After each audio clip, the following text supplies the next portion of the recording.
Hey there, welcome to the mid-game interviews here. I'm talking with Rob, the Tau player.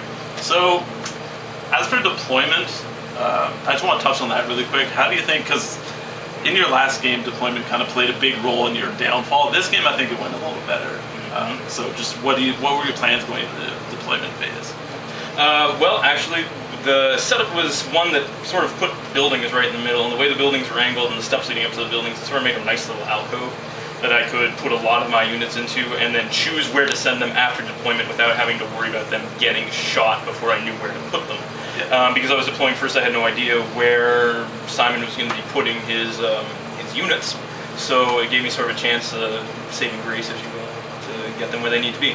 I unfortunately still put my fire warriors out in the open and they got barraged because of it, but the unit was salvaged and are now resting comfortably in my depth. Yeah, at least you didn't lose them. It didn't really do anything too bad. So what kind of plans did you have going into this game, knowing that it was just the two objectives? How did that kind of play into your... Knowing just two objectives sort of leads into how I'm going to try and win the game still. I mean, I know I wanted to defend one objective fiercely, and basically just try to gun down all the different firing lanes leading into that base and tie him up long enough so that he couldn't really threaten my objective in any way, that I could hold on to it nice and soundly without too much worry. Are you worried about those jetbikes at all? I think those are the only things that he can really, in the later turns of the game, come in and contest my objective. Yeah, if not take it because they troops. Exactly. Yeah, that is my biggest concern right now. Are those jetbikes? I'm hoping that because he didn't choose to engage in assault with them, that a couple template weapons might be able to.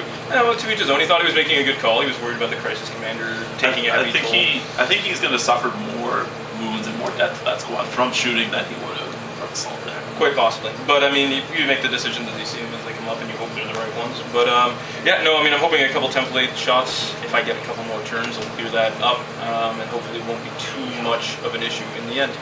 Okay, so do you take any new units? I know that you're trying out your piranhas and trying out the Pathfinders, who unfortunately got decimated. They got barraged like right away, and on the second turn of shooting after they popped out. So do you think it's going to take another couple games so you really get a grasp on them? Yeah, I mean, I thought the cover was going to be enough to save the Pathfinders from too much, but I didn't count on the barrage weapon ignoring the cover, and the multiple attacks hitting it and really wrecking those Pathfinders good and proper.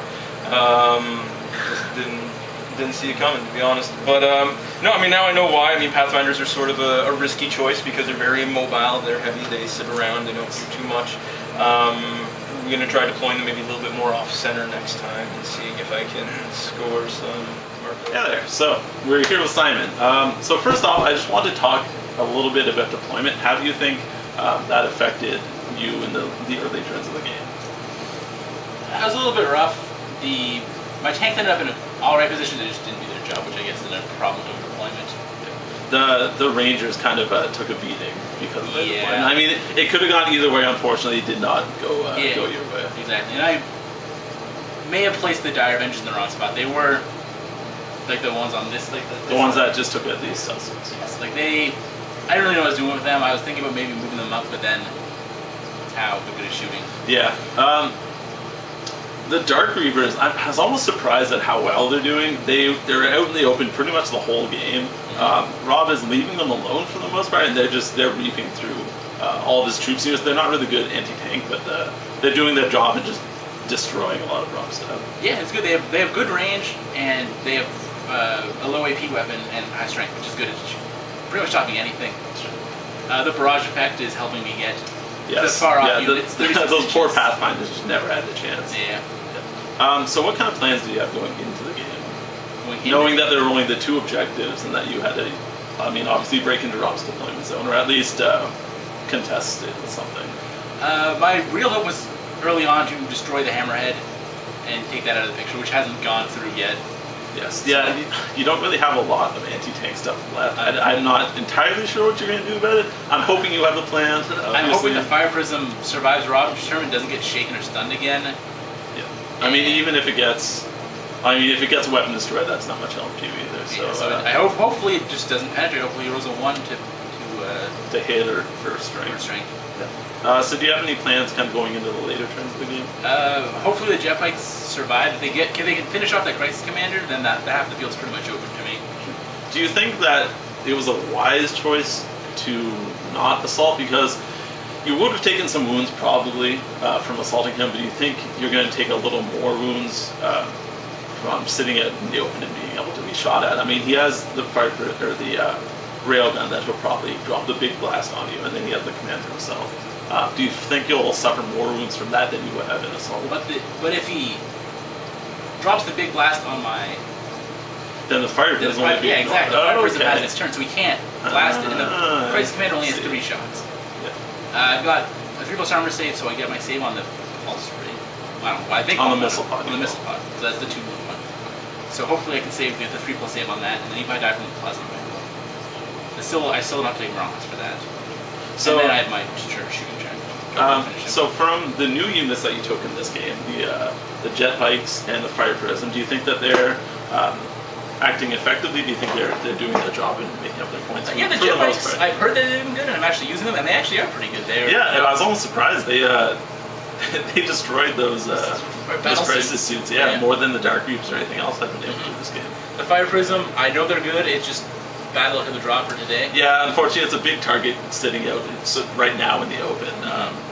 Yeah, let's hope in the later turns of the game that it'll be able to start working again. Yes, right. I very much hope. So that's Rob here with the Tau. I have my Crisis Commander, who's now all lonely without the other Crisis suits for company.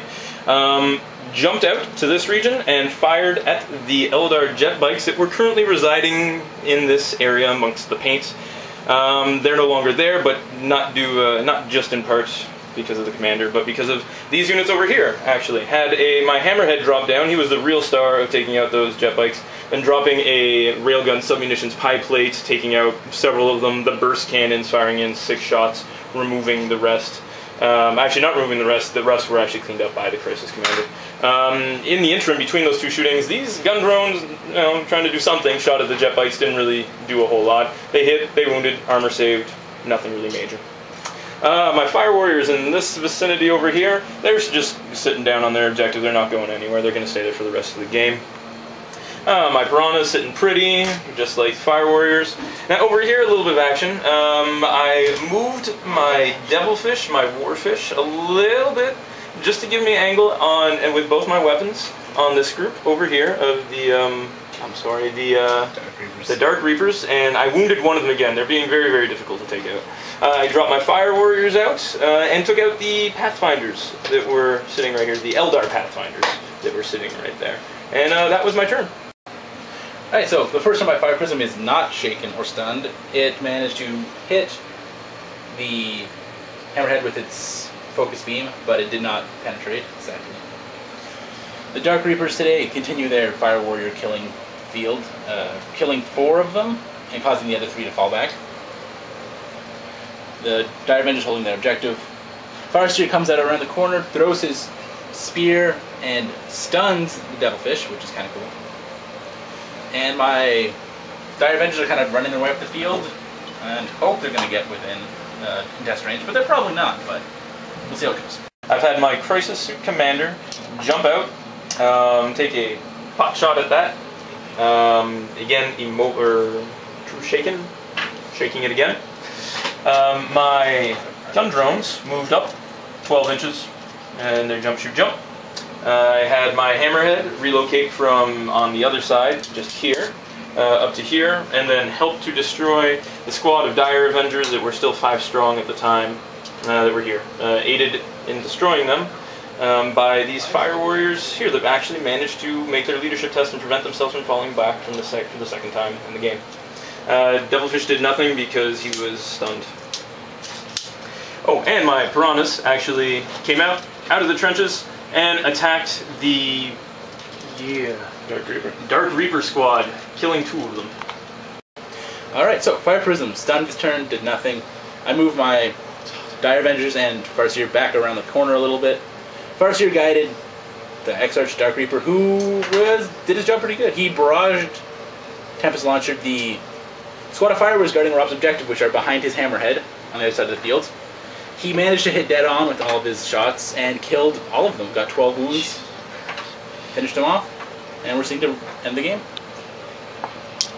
And we do.